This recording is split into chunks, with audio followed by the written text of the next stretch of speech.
El siguiente segmento tiene contenido o opinión.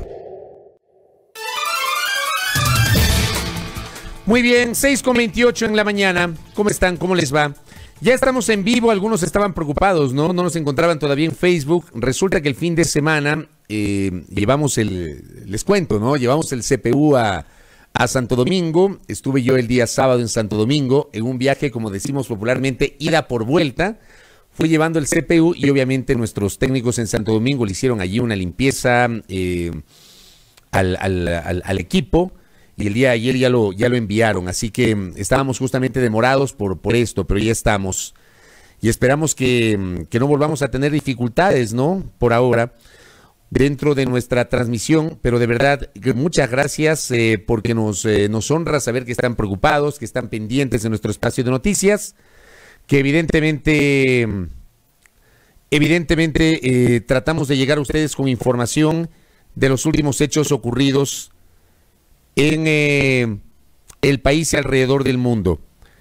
Les propongo comenzar justamente y revisar la información sobre lo que está pasando en Bolivia. Ha sido una madrugada totalmente estresante para muchos, una madrugada de expectativa sobre la situación de las elecciones en el Estado Plurinacional de Bolivia. Quiero leer porque vi ahí medio de refilón, o como diría un perito la semana anterior en la Corte Nacional de Justicia, a ojo de chícharo. Vi por ahí un aparente tuit de la presidenta interina del Estado Plurinacional de Bolivia, Yanine Áñez. Estamos procurando buscar el tuit. Veamos si se nos abre por acá. Veamos qué dijo Yanine Áñez, la presidenta interina de Bolivia. Aquí está. Miren ustedes lo que publica la presidenta interina de Bolivia hace 6 horas. La presidenta interina de Bolivia. A mí me parece, y he dicho esto en varias ocasiones, lamentablemente a veces hay gente que cree que cualquier cosa que uno diga automáticamente lo ubica como partidario de. ¿Ya? Pero Yanine Áñez ha liderado un gobierno impresentable, un gobierno fascista, un gobierno ilegítimo. Y su interinazgo se prolongó demasiado tiempo. Y no me vengan a mí a decir que el interinazgo de la señora Áñez tiene relación básicamente con las incidencias provocadas por la pandemia del COVID-19. El interinazgo de la señora Áñez se prolongó demasiado tiempo en el Estado Plurinacional de Bolivia y generó ella un gobierno impresentable, un gobierno que se dedicó a perseguir adversarios políticos. La señora Áñez, cerca de la medianoche, escribió: aún no tenemos cómputo oficial, pero por los datos con los que contamos, el señor Arce y el señor Choquehuanca han ganado la elección. Felicito a los ganadores y les pido gobernar pensando en Bolivia y en la democracia. Señor Áñez, ¿usted gobernó pensando en Bolivia y en la democracia? ¿O gobernó solamente para un sector político? Pregunta pública que le hacemos desde Ecuador, que le hace este periodista desde Ecuador. Usted le pide hoy a quienes aparentemente, según lo que dice la presidenta interina del Estado Plurinacional de Bolivia, ha ganado las elecciones. El movimiento al socialismo, el MAS, según la información extraoficial, habría ganado las elecciones en primera vuelta, arrasando, incluso por encima de lo que señalaban varias de las encuestas. Y hoy, quien lideró un gobierno, desde mi particular punto de vista, ilegítimo, y un interinazgo impresentable desde todo punto de vista. E insisto, es apenas mi opinión. Habrá gente que discrepe con esta opinión, es la mía. Hoy le pide al nuevo gobierno, al futuro nuevo gobierno, que gobierne pensando en Bolivia y en la democracia. Si se confirma el resultado electoral para Luis Arce, es un reto el tratar de generar la reconciliación en ese país. Un país que, hay que decirlo, y esto lo señalamos el año anterior, Yo di mi opinión el año anterior, cuando Evo Morales ganó las elecciones, sobre esa forma como Morales se presenta a una nueva reelección cuando jurídicamente ya no tenía posibilidades de hacerlo. Hubo un referéndum en Bolivia que no le dio la razón a Morales en su pretensión de que mediante la vía justamente del voto popular, a través del referéndum, se le permita participar en una reelección adicional, la del año anterior. Presidente Morales hizo caso omiso al pronunciamiento popular de los ciudadanos bolivianos y aprovechó un fallo de la Corte Constitucional Boliviana que desde mi particular punto de vista estiró de modo totalmente inconveniente e inconstitucional la norma jurídica, y con esa norma Morales participa y gana la reelección en unos comicios que fueron cuestionados por un segmento de la opinión pública boliviana y también de la opinión pública internacional.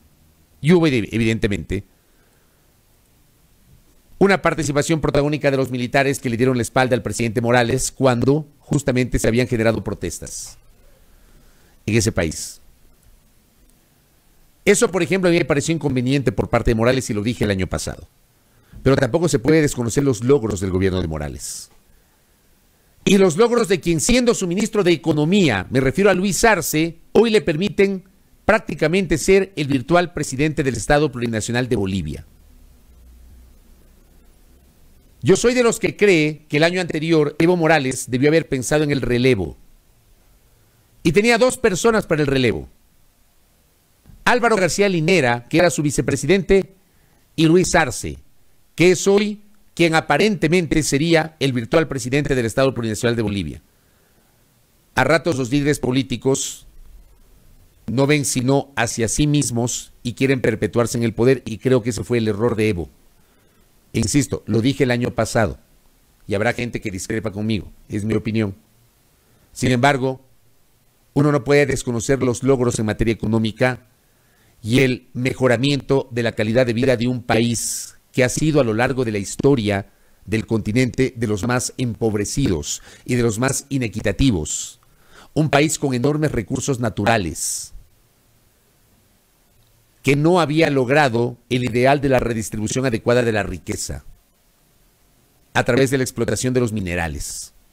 Revisen la historia de Bolivia, para no hablar solamente desde los sesgos o desde las animadversiones que podamos tener sobre tal o cual orientación política o ideológica. Bolivia tiene un antes y un después de Evo Morales, y eso es innegable. Un antes y un después en materia económica, en materia social, en materia de equidad, en materia de redistribución de la riqueza. El error de Morales el año anterior fue pretender perpetuarse en el poder, cuando el pueblo boliviano ya le había dicho no en un referéndum, a través del cual pretendía tener vía libre para la reelección. Lo dijimos el año pasado. Sin embargo, el pueblo boliviano, luego de este gobierno interino impresentable de la señora Añez, termina ratificando su confianza en esa orientación política que le ha permitido mejorar sus condiciones de vida. Y no comparemos a Alemania, no comparemos los países europeos, son otros regímenes, por favor. Es un error hacer una comparación con los países europeos. Los países europeos tienen regímenes parlamentarios, no es lo mismo. Los países sudamericanos tenemos regímenes presidenciales, no es lo mismo. No cabe la comparación, por favor, queridos amigos. Hay que revisar también cómo es la estructura en otros países, para procurar justamente hablar con propiedad y hacer la comparación que cabe. Muy bien, ¿qué nos dicen los portales internacionales? El portal AS de España dice: elecciones presidenciables, Bolivia 2020, ya publica justamente el tuit de Yanine Añez Chávez, señalando que el señor Arce y el señor Choquehuanca han ganado la elección. El portal La Vanguardia Internacional dice: el MAS de Evo Morales arrasa en las elecciones de Bolivia. El candidato del partido de Evo Morales en las elecciones bolivianas ha ganado con casi toda seguridad las elecciones presidenciales bolivianas en primera vuelta, tal y como indican los sondeos a pie de urna publicados anoche en Bolivia. Luis Arce, exministro de Economía de Morales y candidato del Movimiento al Socialismo MAS, lograba el 52,4% de los votos, Frente al 31,5% de su rival más cercano, el centrista Carlos Mesa, el candidato de ultraderecha Luis Fernando Camacho consiguió solo el 14% en los sondeos a pie de urna. Si este resultado se confirma en los resultados definitivos, que no se conocerán hasta mañana martes, representará una victoria espectacular para la izquierda boliviana y un momento importante en el ciclo político latinoamericano tras años de derrotas electorales. ¿Qué dice BBC News? Elecciones en Bolivia, las primeras proyecciones dan amplia ventaja a Luis Arce, candidato del partido de Evo Morales. Pasada la medianoche y ante la presión de políticos y ciudadanos, se conoció que la encuesta de Ciesmori para las cadenas de televisión Unitel y Bolivisión da un 52,4% de los votos a Arce, con lo que sería el ganador al tener más del 50% de los votos. A continuación quedaría Carlos Mesa, de la Comunidad Ciudadana, con el 31,5%, seguido de Luis Fernando Camacho, de Creemos, con el 14,1%. Esto publican los portales internacionales de noticias sobre lo que está pasando en el Estado Plurinacional de Bolivia. La cadena Telesur igualmente ya se hace eco del conteo rápido que da el 52,4% de los votos a Luis Arce. Luis Arce ha hecho declaraciones: hemos recuperado la democracia y la esperanza, vamos a recuperar la economía y reconducir nuestro programa sin odio, puntualizó el virtual presidente electo del Estado Plurinacional de Bolivia. Eso publica la cadena Telesur. CNN en español. La presidenta Añez, la presidenta interina Añez, dice tener datos que dan a Luis Arce como ganador.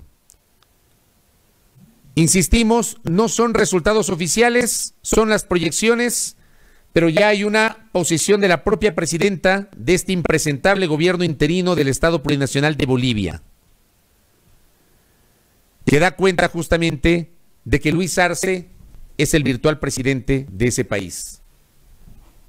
Argentina y hoy Bolivia. No tengo dudas que luego será Brasil. Veamos qué pasa en Ecuador. Y creo que el Ecuador tiene que mirarse en el espejo de lo que está pasando en la región.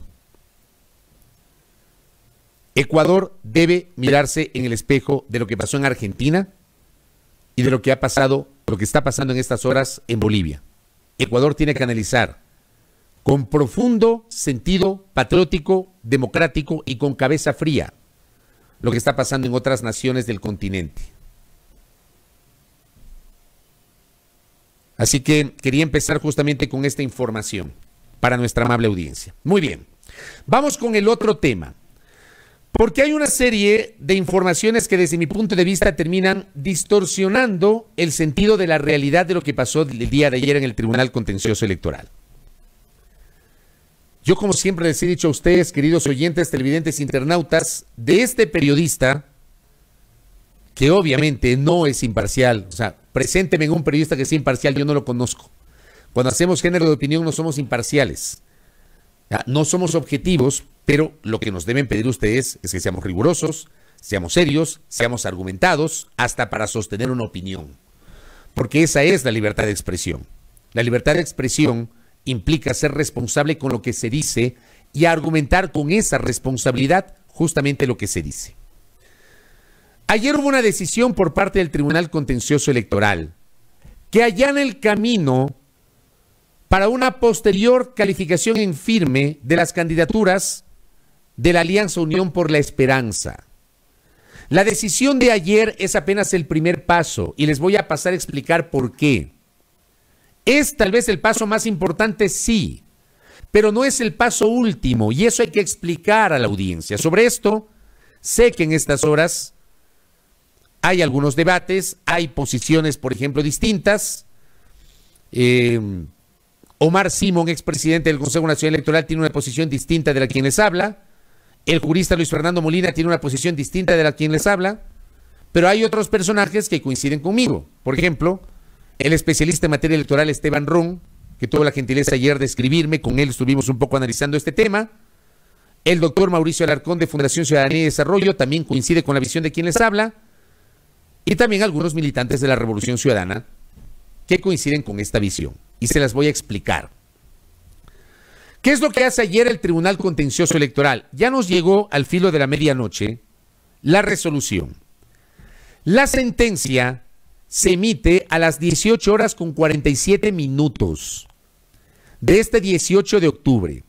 Dice sentencia, tema, recurso subjetivo contencioso electoral interpuesto por el movimiento político Ahora, solicita dejar sin efecto la resolución tal del CNE y la descalificación del binomio de la Alianza 1-5 Unión por la Esperanza. El movimiento político Ahora no compareció en el momento oportuno a presentar objeciones a la candidatura a vicepresidente de la Alianza 1-5 Unión por la Esperanza. Este tribunal, en consideración a la legitimación, al principio de preclusión y al debido proceso en las garantías de contradicción y defensa, rechazó la pretensión del recurrente. Es un documento que tiene 32 páginas, empieza con los antecedentes, los alegatos del recurrente, la pretensión del recurrente, el recurrente que pretendía, me refiero a Michael Aulestia, presidente del movimiento Ahora. Pretendía que se deje sin efecto la resolución del Pleno del Consejo Nacional Electoral del 30 de septiembre del 2020, que concedió el término de 48 horas para que la Alianza Unión por la Esperanza UNES designe al reemplazo del candidato a la vicepresidencia. Quiero que le ponga mucho ojo a los términos que estoy utilizando, porque sobre esto hay confusión. El movimiento Ahora y su presidente Michael Aulestia no impugnaron las candidaturas de Arauz y de Rabascal. Es un error sostener eso. Michael Aulestia lo que hizo fue impugnar, si cabe el término, pero el término jurídico es presentar un recurso subjetivo en contra de la resolución del Pleno del Consejo Nacional Electoral que le permitió este plazo de 48 horas a la Alianza UNES para reemplazar al candidato a la vicepresidencia de la República. Hagamos una mirada retrospectiva rapidísimo, porque ¿por qué se presenta, por qué se da esta polémica? Recuerden ustedes la discusión jurídica y política respecto a si Rafael Correa aceptó la nominación como candidato a la vicepresidencia de la República de modo presencial y personalísimo. ¿Se acuerdan? Hubo toda una discusión en torno a este tema. Y había obviamente la posibilidad de que el Consejo Nacional Electoral diga, por un lado, no señores, el expresidente Correa no aceptó de modo presencial y personalísimo su nominación como precandidato a la vicepresidencia de la República. Él tenía que haber venido al Consejo Nacional Electoral y firmar el documento. Como no lo hizo, UNES no cumplió con el ejercicio de democracia interna y no tienen derecho a tener candidato a la vicepresidencia. Y que eso automáticamente iba a afectar al candidato a la vicepresidencia, a la presidencia, perdón, porque los dos, aunque son candidaturas individuales, forman parte de un binomio. Esta era la una posición. Finalmente esta posición fue desechada y se optó por la otra posición. ¿Cuál es esa otra posición? De suyo se entiende que el Pleno del Consejo Nacional Electoral, con los votos de los consejeros, Diana Tamaín en su calidad de presidenta, Estela Cero y José Cabrera, se entiende, digo, que los tres consejeros asumieron que no hubo ningún tipo de infracción reglamentaria, que sí se generó la aceptación de modo presencial y personalísimo por parte de Rafael Correa, pero como Correa está inhabilitado para ser candidato a la vicepresidencia y a cualquier cargo de elección popular, porque carece de derechos políticos, una vez que quedó ejecutoriada la sentencia del caso Sobornos 2012-2016, ¿qué dice el CNE? Señores de UNES, el señor Correa no puede ser calificado, así que les damos un plazo de 48 horas para que ustedes presenten otro candidato. Ya, eso fue lo que pasó el 30 de septiembre. ¿Qué es lo que hace el señor Michael Aulestia? Impugna esa resolución del Consejo Nacional Electoral, presentando un recurso subjetivo ante el Tribunal Contencioso Electoral, señalando que esa resolución no estaba apegado a derecho. Reitero, es la resolución que le da un plazo de 48 horas a UNES para subsanar requisitos. Uno de esos requisitos, reemplazar la candidatura de Rafael Correa por la de Carlos Rabascal. Y después, obviamente, se conoció la polémica porque cargaron una cédula equivocada, que a mí al menos ya me quedó claro que fue un error en el archivo que se anexó de forma virtual en el formulario de inscripción del economista Andrés Arauz como precandidato a la presidencia de la República. Entonces había que subsanar el tema de la precandidatura a la vicepresidencia, reemplazando a Correa por otro, en este caso el ingeniero Carlos Rabascal Salazar, y adjuntar la cédula que correspondía por parte del precandidato presidencial Andrés Arauz. Entonces, sobre esa resolución es que Michael Aulestia presenta un recurso subjetivo. Entonces, bueno, dentro de la sentencia, estamos revisándola rápidamente, ponen los argumentos jurídicos, la jurisprudencia electoral, y en la parte última está obviamente las consideraciones y dice: este Tribunal Contencioso Electoral resuelve, primero, desechar por improcedente el recurso subjetivo contencioso electoral interpuesto por el señor Michael Romeo Aulestia Salazar, representante legal del movimiento político Ahora Lista 65, en contra de la resolución del Pleno del Consejo Nacional Electoral emitida el 30 de septiembre del 2020, disponer el archivo de la causa, notificar al recurrente con la presente sentencia, al Consejo Nacional Electoral y también al representante legal de la Alianza Unión por la Esperanza. ¿Quiénes firman? La doctora Patricia Guaycha Rivera, jueza, el doctor Ángel Torres Maldonado, juez voto concurrente, dice, doctor Fernando Muñoz Benítez, juez, magíster Guillermo Ortega Caicedo, juez voto concurrente, abogada Ivonne Coloma Peralta, jueza. Y más abajo consta, dentro de esta sentencia, la explicación de los votos concurrentes de los jueces. ¿Quiénes generaron esos votos concurrentes? El doctor Ángel Torres Maldonado y el magíster Guillermo Ortega Caicedo. O sea, ¿cuáles son los tres votos a favor de esta sentencia? De la doctora Patricia Guaycha, del doctor Fernando Muñoz y de la doctora Ivonne Coloma, que vienen a avalar esta sentencia. Entiendo que no participó el doctor Arturo Cabrera, presidente, y no participó tampoco en la sesión de ayer el doctor Joaquín Viteri Yanga, que de lo que conozco estaba de observador en las elecciones de Bolivia. No sé si igualmente está el presidente en las elecciones de Bolivia. Pero esto es lo que se resolvió ayer. Muy bien. Este es, sin embargo, y es lo que sostiene este periodista, es apenas el primer paso. Es una sentencia de última y definitiva instancia, ya no hay posibilidad de apelación. Lo máximo que se puede presentar son recursos de ampliación y aclaración que no van a modificar el sentido de la sentencia. Una vez que esta sentencia quede ejecutoriada, para lo cual se abre un plazo de 3 días, una vez que quede ejecutoriada, el Consejo Nacional Electoral tendrá luz verde para calificar al binomio de la Alianza Unión por la Esperanza ya con los requisitos subsanados. Entonces, aparecerá obviamente la infografía del Consejo Nacional Electoral y las organizaciones políticas recibirán la información de que ha sido calificado el binomio de la alianza entre la lista 1, Centro Democrático, y la lista 5, Fuerza Compromiso Social, llamada Unión por la Esperanza, binomio conformado por el economista Andrés Arauz y por el ingeniero Carlos Rabascal. ¿Qué es lo que sostengo? Y sé que hay, evidentemente, posiciones que discrepan conmigo, pero hay otras que coinciden conmigo, y esto lo expliqué largamente ayer en Twitter. Una vez que esté calificado el binomio, se abre otro plazo, entiendo, de 3 días adicionales, para que las organizaciones políticas, si así lo consideran, presenten impugnaciones en contra del binomio. Ojo, lo que hizo ahora no fue un recurso contra el binomio, sino contra la decisión del Consejo Nacional Electoral que permitió que UNES subsane los requisitos sobre el binomio. No es lo mismo y no son leguleyadas. Así opera el derecho. La una resolución no tiene nada que ver con lo que podría pasar después, porque en este momento el Tribunal Contencioso Electoral no se ha pronunciado sobre Arauz y sobre Rabascal. Se ha pronunciado sobre la resolución del Pleno del Consejo Nacional Electoral que permitió la subsanación de requisitos a UNES. ¿Ya? Sobre eso se ha pronunciado.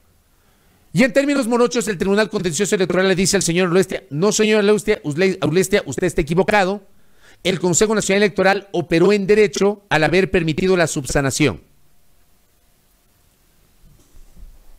¿Qué es lo que creo, asumo, qué es lo que interpreto que va a pasar? Calificado el binomio, se traslada a las organizaciones políticas a través de los casilleros y se les informa que el Pleno del Consejo Nacional Electoral ha procedido a la calificación del binomio de la Alianza Unión por la Esperanza UNES, integrado por Andrés Arauz y Carlos Rabascal. ¿Para qué? Para que las organizaciones políticas tengan la posibilidad de impugnar si así lo consideran. Esto ya pasó con Guillermo Lasso. Una vez que se calificó la candidatura de Guillermo Lasso en binomio con Alfredo Borrero, UNES impugnó la candidatura de Lasso bajo el argumento de que Lasso posee bienes en paraísos fiscales. Impugnó esa candidatura. Y esa impugnación fue al Tribunal Contencioso Electoral. Y la semana anterior, el Tribunal Contencioso Electoral desecha ese recurso y le da la razón a Lasso. Pasaron los 3 días para que se ejecutaría la sentencia y anoche la sentencia quedó ejecutoriada. Y desde anoche Lasso ya no es precandidato, es candidato presidencial formal. Lo mismo se aplica en este caso. Igualito. Se corre traslado a las organizaciones políticas y alguien podría impugnar al binomio, a Arauz, a Rabascal o a los dos. Alguien podría hacerlo. En cuyo caso, la impugnación tendrá que ir al Tribunal Contencioso Electoral y el tribunal tendrá que analizarla y tendrá que pronunciarse en derecho. Y una vez que emite el Tribunal Contencioso Electoral la resolución, en ese momento la candidatura quedará en firme, si es que decide desechar las impugnaciones. Digo, porque esto ha pasado con otras organizaciones políticas. Recién en ese momento. ¿Por qué creen ustedes, queridos oyentes, televidentes, internautas, que de 19 binomios que se han inscrito, de 17 binomios que se inscribieron, solamente 7 están calificados ya en firme? O sea, ya no hay recursos jurídicos, ya están, ya no hay manera de impugnar, ya están. 7 ya están.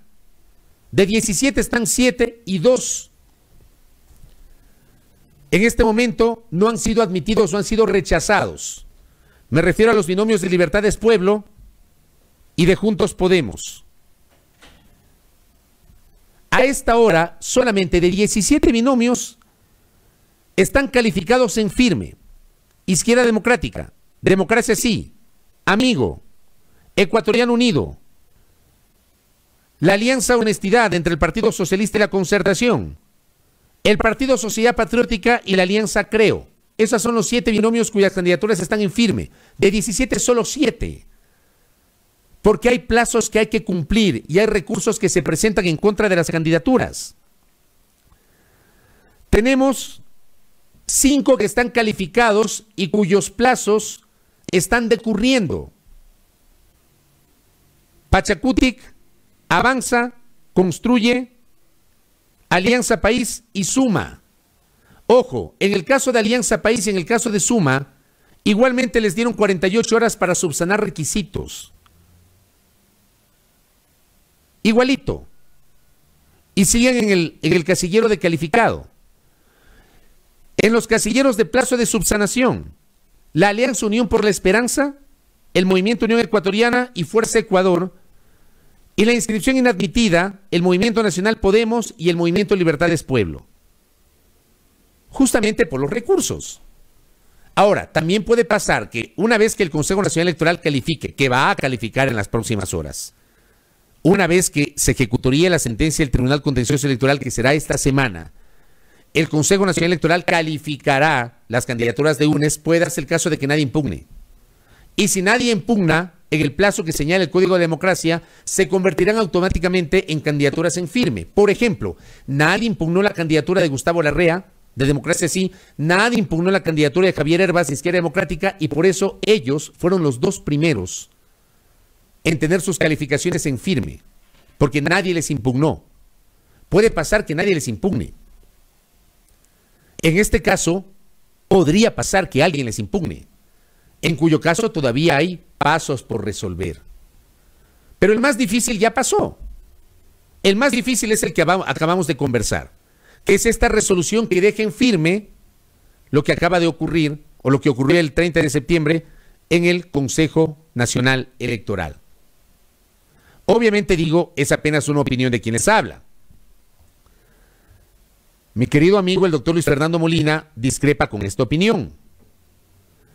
Él, por ejemplo, me dice que los artículos 102 y 103 de la subsanación y posterior aprobación del CNE no cabe recurso adicional. Es que no es un recurso adicional a lo que acaba de resolver. Ahí yo discuto y discrepo con usted, doctor.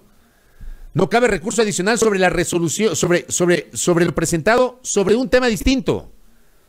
Porque no se impugnó la candidatura, se impugnó la resolución del Pleno del CNE que daba el plazo de la subsanación. Eso es lo que se impugnó. Las candidaturas no han sido impugnadas.